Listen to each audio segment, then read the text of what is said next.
Hi everyone, my name is Nick, and today it's time for another houseplant haul video. So today we're going to go over all of the plants I've acquired over this last month, February 2021, and I believe I'm sprinkling in a couple from January because I don't think I did a houseplant haul last month. So I have a lot of plants to talk about today. I know I always say I'm going to take it easy, but we all know I'm fooling nobody. So we're going to start off with the Hoyas and the Hoya relatives that I got this month. So this first one is this lovely little dainty Hoya right here. So this is called Hoya gracilis, at least that's what it said on the tag. And this is one that I've noticed is being grown out by a big Hoya grower here in the United States. So this is one that you might also be seeing pop up in your local houseplant stores. But as it's being a little bit more mass grown, fortunately it doesn't cost that much. I purchased this 4-inch pot for $15, which is a good deal for Hoyas in 2021, specifically ones that aren't just your plain Hoya carnosa and pubicalyx, which, while completely wonderful, are just very common, you know what I mean? So it's very exciting to find a little bit more out-of-the-box Hoya for $15 or less. So I really love it already. It fits me like a glove with these tiny little, just very visually unappealing green leaves. It really does kind of look like a Hoya pubicalyx or carnosa. In fact, when I saw it in the store, it was just one sitting in a tray, and I almost glanced over it before I decided to pick it up and read the tag and see what it was. And I was like, oh, I don't think I've heard of that before. But, you know, after a little bit of research, I learned a little bit more about it. But it has some new growth on it already, which is very not something I am used to for Hoyas. Typically my Hoyas truly live by the adage, the first year they sleep, the second year they creep, the third year they leap. So after just a couple weeks with this Hoya, it's putting off some new growth, as you can see with this tendril right here that has some leaves forming, as well as this other tendril right here that's inside the pot. Don't know how well you can see it, but there are some leaves on that as well. So I think that's so cool. I'm hoping this is shaping up to be a very easy Hoya. If not, it's just going to be a learning lesson. But yeah, Hoya gracilis, very new to me, and hopefully it's one that's going to be popping up in your neck of the woods. And that's actually the only Hoya that I have, but I have a Hoya relative, and this is the looker. I actually already grow this in my home, but I stumbled upon this very, very large hanging basket of Dischidia or Dischidia.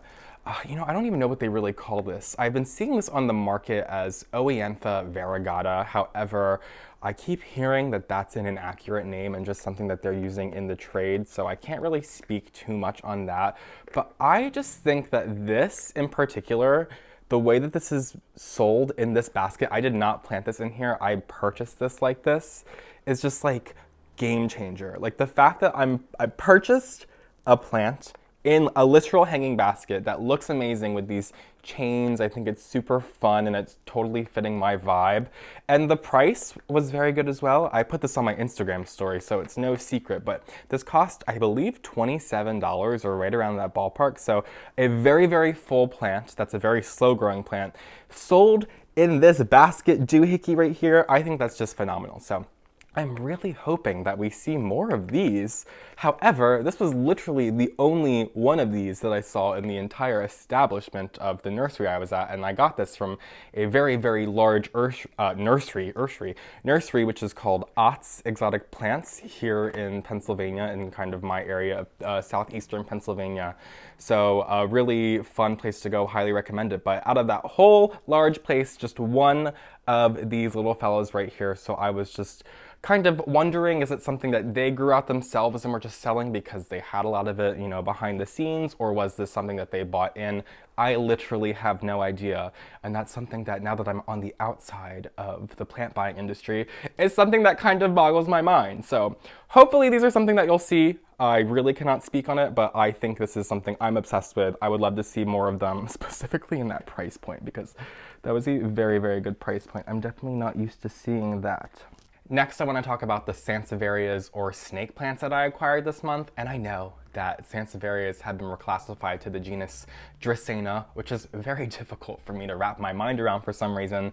When the Meconostigma group of philodendrons was reclassified to Thaumatophyllums, it was like that my mind was able to switch over to that. But for some reason, with snake plants, Sansevierias, and Dracaenas, it's just not as easy, specifically because Snake plants are such a specific houseplant in their look that it's just like mind-boggling that they could be a Dracaena. But if you've ever had a Sansevieria flower for you, and if you've ever had a Dracaena flower for you, their flowers are identical. So it does make a lot of sense.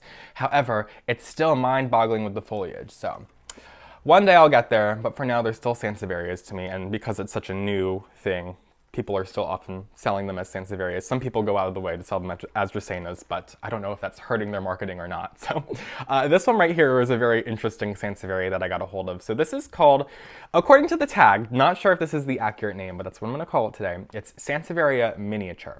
And this is just very, very funky. It kind of gives me like fernwood vibes and Sansevieria parva vibes. So there's just a couple different Sansevierias that come to mind, but none that I'm like able to say, I'm pretty sure that's it. So Sansevieria miniature it is. And of course, this thing is so funky with the way that these plant offsets are coming off like this. I'm not positive if this is like the way that this Sansevieria grows or if this was like distressed in the tray of plants and it did this, but there was many, many other Sansevierias in that tray that had this exact thing going on. So for $3.95, I was like, I have to give this a go. But this actually struck a note in me. This reminded me of a lot of the Sansevierias I would see at the Philadelphia Flower Show, which I have done videos on that in the past, which are, you know, very old videos, very rough videos, and some of my least viewed videos. So if you want to go watch them, I dare you. But I show some of the competition section of the Philadelphia Flower Show, which many people who live in the area submit their plants in to be judged, basically, and everybody who goes to the show can view these amazing selection of houseplants that enthusiasts are growing. It's quite phenomenal, so I'm a little sad that it's pushed off this year to later this year, of course, because of coronavirus. They're doing it outside instead of inside at the convention center, so it's going to be a lot different if you're a fan of the Philadelphia Flower Show. At least it's still happening, but you know, in due time, it will get back to normal. But some of the other Sansevierias that were growing there were just so phenomenal. And there was actually one Sansevieria that this reminded me of so much that I would see at the Philadelphia Flower Show that I actually went ahead and ordered it on Etsy. So buying one plant led me to buy another plant. So this is called Sansevieria Pinguicula. I'm not sure if I'm pronouncing that right, but the common name of this plant is the walking Sansevieria, or the walking snake plant, because the offsets, as you could see, would have come off here, but this one was snipped, would like come all the way up here and just be like a snake plant up here, and then like reach the roots would like come all the way down and find the soil, but like the snake plant would just be like up here. It's so interesting, and I had to give this one a go. It's just so interesting. I don't really have that many like funky Sansevierias. I've just basically gotten whatever I've stumbled across, but I've never actually went out of my way to order a Sansevieria that was like a collector's snake plant. So I'm really excited to grow this in my home, and hopefully over the next couple of years, this thing starts to put up some offshoots for me, and it looks as funky as those ones I would see at the Philadelphia Flower Show that were literally just messes of Sansevieria that were just like a foot off the ground. It's so cool. And they call it walking Sansevieria because not only is it out of the ground, but the snake plant babies look like they're literally walking away from the parent. So I think that's just so neat. I do have one more snake plant that I got, and this is a little bit of a big one. This is a Sansevieria. They call this Sansevieria Jaboa. Sansevieria Jaboa is a very interesting Sansevieria that it kind of has that similar vibe of like whale fin Sansevieria or the shark fin Sansevieria, whatever you guys like to call it. It's a little bit more skinnier and kind of has more of that Sansevieria trifasciata vibe to it. But then again, if you look closer at the leaves, they give you more of that whale fin with the variegation that it has, as well as having that kind of brown dried edge that goes along the entire perimeter of the plant. But then again, you see the way that it kind of grows in a full bunch. I don't know if any of you are going to notice, but I purchased this Sansevieria with a dead dragonfly in the pot, and I haven't done anything with it. I think it's kind of interesting. I don't really have the heart to just throw it in the trash. I don't know, I feel like I bought a fossil with it or something, but yes, it's a cool Sansevieria, just really don't have anything to do with it right now. And of course, I have to mention the fact that it's growing this baby out of the side of this pot here, so I might just let this do its thing for a little while before I feel like repotting it, because I really don't have anything to do with this plant. But because it is a Sansevieria, if I just want to plop it in a cash po and put it in a dark corner, I know that it's going to look practically the exact same for at least like half a year. So not something I really have to worry about there. But of course have to talk about this plant because I purchased it this month. But what am I going to do with it now? I don't really know. Ooh, so next I want to talk about the orchids that I got this month. So maybe 2021's about orchids. I know I said I wanted to get more into orchids and begonias in my past videos, so at least checking one of those off my list. But this is a coconut orchid. So I did a houseplant haul video in the past 6 months maybe where I purchased what was labeled as a coconut orchid, and I came on here with a big hanging basket talking about my coconut orchid. And half of the comments on that video were telling me that that wasn't a coconut orchid. So I promise it wasn't my fault. I swear I purchased the plant with a big fat tag on it that said Maxillaria, TENUIFOLIA, the coconut orchid, but of course it wasn't that, and everybody let me know, which is thank you for it, but. So I got my coconut orchid. I've been really wanting to grow this because one of my friends has a very, very large coconut orchid, and the flowers are just so wonderful. They really do smell like coconut, and it's something I need in my home. I love coconut. I have a weakness for Malibu rum. It's embarrassing because I am kind of like a diehard with my liquor, like not drinking frou-frou things, but you know, something from an early age that sticks with you is that delicious taste of Malibu coconut rum. So how does that translate into my plant life? Maxillaria TENUIFOLIA, so the coconut orchid.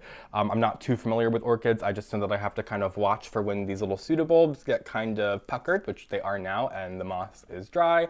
So I can go ahead and just give this thing a nice soak, and I can even get the leaves a little bit wet too. I don't think they would mind it, or perhaps they might even enjoy it. And for right now, I'm growing this inside this plastic pot. I have it set inside a Vanda basket, so I'm thinking about repotting it inside there, but I'm like not sure if I'd prefer it in the Vanda basket or if I think this would look kind of cooler, like mounted, like, you know, just these little bits and pieces of grass like coming off on the slight angle off of a wooden mount. I think that would be pretty interesting as well. So have to make the decision at some point, but fortunately it will be happy living in this little tiny pot for a very, very long time.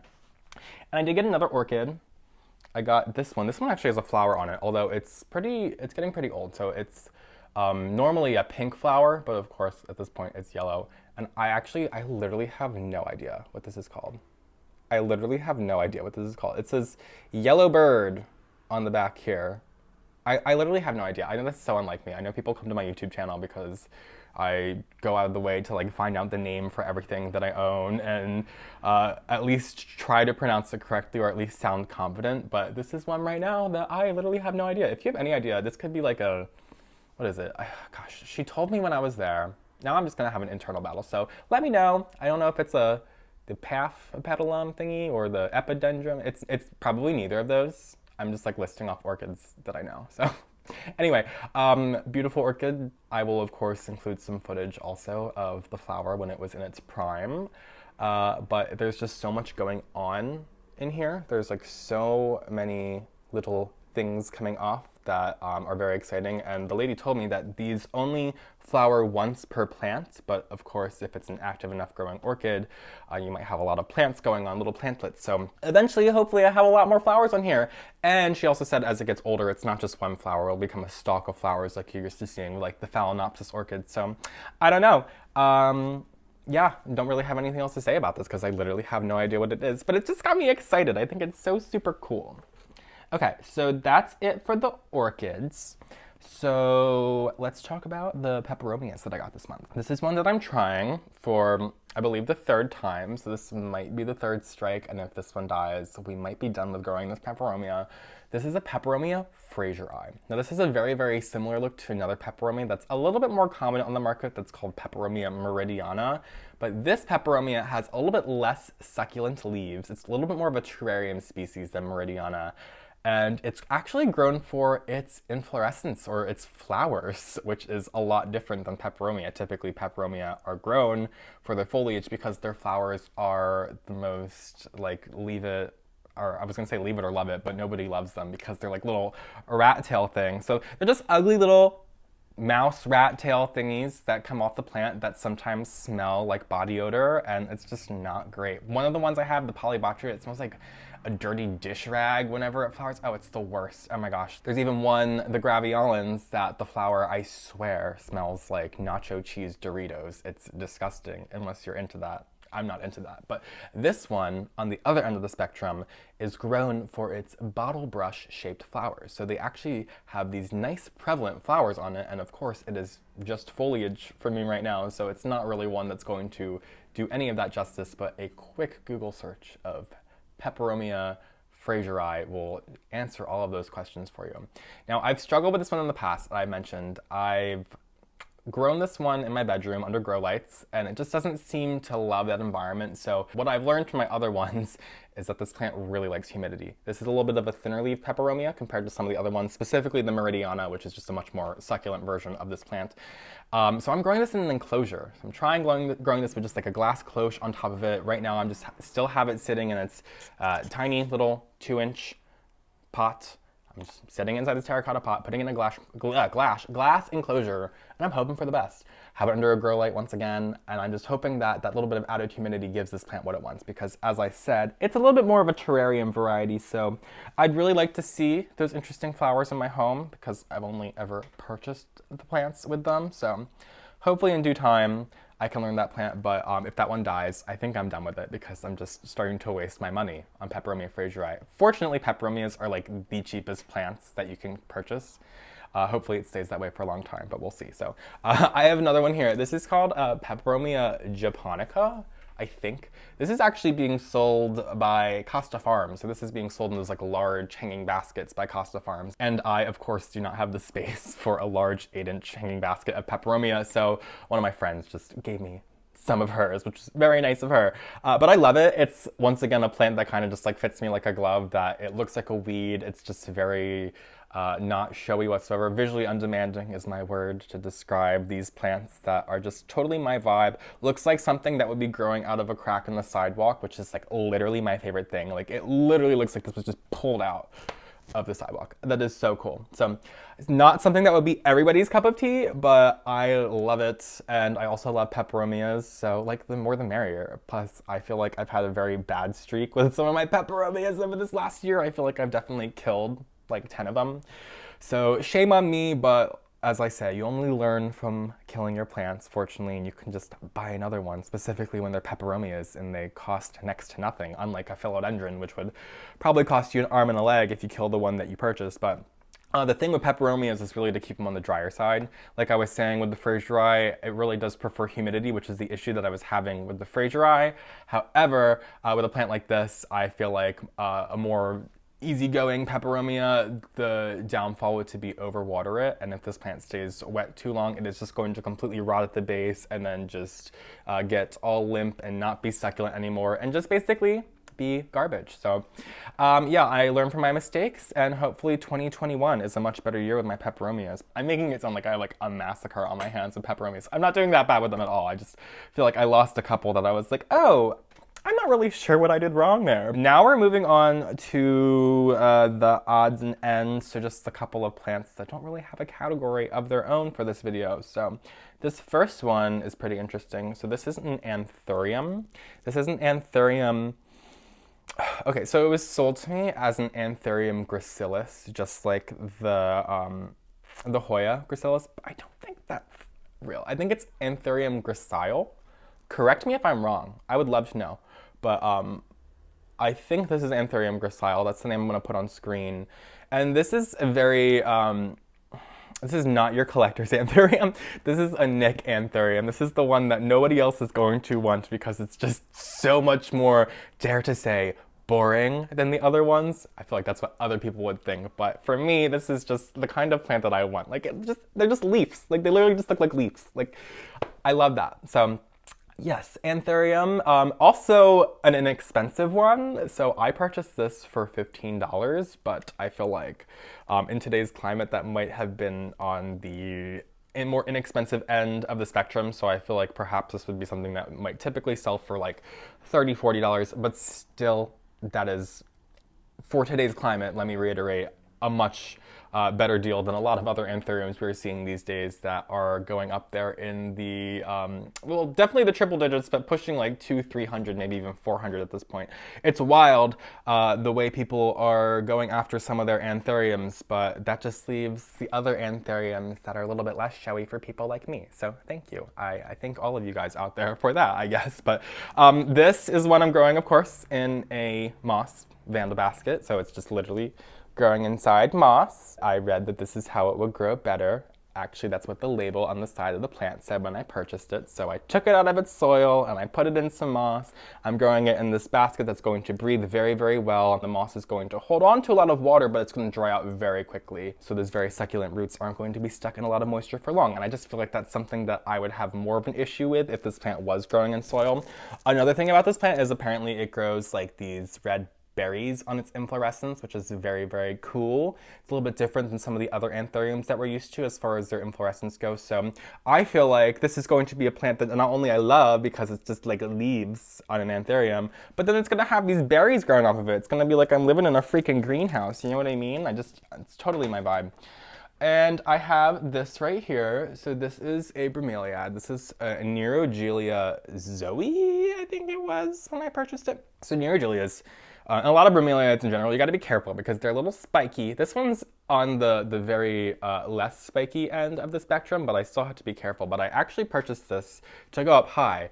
If you watched my, I don't remember what I called it. It was like a makeover video, like a plant, it wasn't plant corner, it was an area, plant area makeover. I don't remember what it's called. If I remember, I'll link it on screen. I changed around a bunch of plants that I had in this selection that just wasn't doing it for me, and I purchased a spider plant, a Bonnie, and I don't think it was enough light for that Bonnie. I actually moved it right in front of another south-facing window because I just didn't think that the situation it was in was doing well for it. It was getting brown tips. So I purchased this to go there instead. I felt like this was giving a similar vibe that the spider plant was bringing, especially with the little bits of variegation as well, and just like the way that the bromeliads grow is so incredible. So I'm not that used to bromeliads. I grow cryptanthus in my home, but those are more terrestrial bromeliads, meaning that they grow in soil, like instead of epiphytically, which this is a more epiphytic bromeliad. So I have to kind of be a little bit more mindful to keep like water inside the crown, which is probably in there. I don't want to flip it too hard and I'm just going to spill it on my new coffee table. So don't want to do that, but I just think bromeliads are really neat. It's something I would really like to get a little bit more into. There's a lot of bromeliads out there. I just don't really like getting poked. Like I don't like cacti, so I don't really want any spiky bromeliads. But this one, since it's up high and out of my way, it's just one I just get to appreciate from afar and I never get to get poked. A lot of bromeliads get like a nice like red flush hue around the inside. I don't know if this is one that's gonna get that. I can like see just like a very like slight bit of magenta hue on the like innermost part of these crowns. I don't even think it's gonna be able to show, but I'm just learning. I'm learning with bromeliads. If you have any bromeliad tips, let me know, because all I really know is that they like bright and direct light and they grow epiphytically, and one like that, you got to keep water inside its crown. I don't know what would happen if I didn't. I don't know if it would just like die a slow death, but I think I only have one more plant to show you guys today. So it's this, and I feel like you're all gonna hate it, but I love it. It's a Tillandsia. It's a Tillandsia STREPTOPHYLLA, I think. I really have no idea. I'm gonna be completely honest with you, and I just purchased, like, I loved it, which is why I purchased it, but the other main reason I purchased this plant was because the Etsy seller had free shipping if I spent enough money, so I bought 2 plants instead of just one Sansevieria, and I felt like this was the most adequate thing for the spatial issues that I have going on in my home. So I figured this could like live back here somewhere, like under the grow light. I literally know nothing about this. It's so cool because of how like curled up it is. It kind of reminds me of like a different type of Tillandsia xerographica that just has like more character. I think air plants are entirely overlooked. They are so wonderful. You can practically put them anywhere, of course, as long as they're getting enough light. But I know that there's a lot of question about like, how do you care for these? They are so alien because of the fact that they're literally just growing in the air. And there are, of course, roots on here, but this is really only just for it to like grab onto something to grow on if it were in nature. In my home, I'm just going to be setting it on a shelf here under my grow light, but this, I can kind of use the context clues on how to care for it. I'm pretty rusty with growing air plants. Of course, I could do a little bit more research, but what I know about air plants, like the rule of thumb that I follow is like the whiter the foliage, the more light it wants, and then the greener the foliage, the less light it requires. So this is a rather like gray-green one, like a little more green than like a Tillandsia xerographica. So this tells me that this would probably want like an east-facing window. Would probably do okay if it was like in a shaded spot. And a west-facing window would not want a south-facing window. This thing would fry, unlike my Tillandsia tectorum, which just completely thrives in that setting. So this, I think, would do well under a grow light. I also think I could probably try to keep the humidity up to keep these curls much more curly, but I literally have no idea. I feel like I might just be giving false information at this point, so I think this is probably a good time to wrap up today's houseplant haul video. I feel like I've been rambling a little too much this whole odds and ends section anyway, so it's time to cut it off. But thank you guys so much for joining me today. If you don't already, follow me on Instagram at FillyFoliage, subscribe to my channel, and I will see you guys in my next video. Have a great day.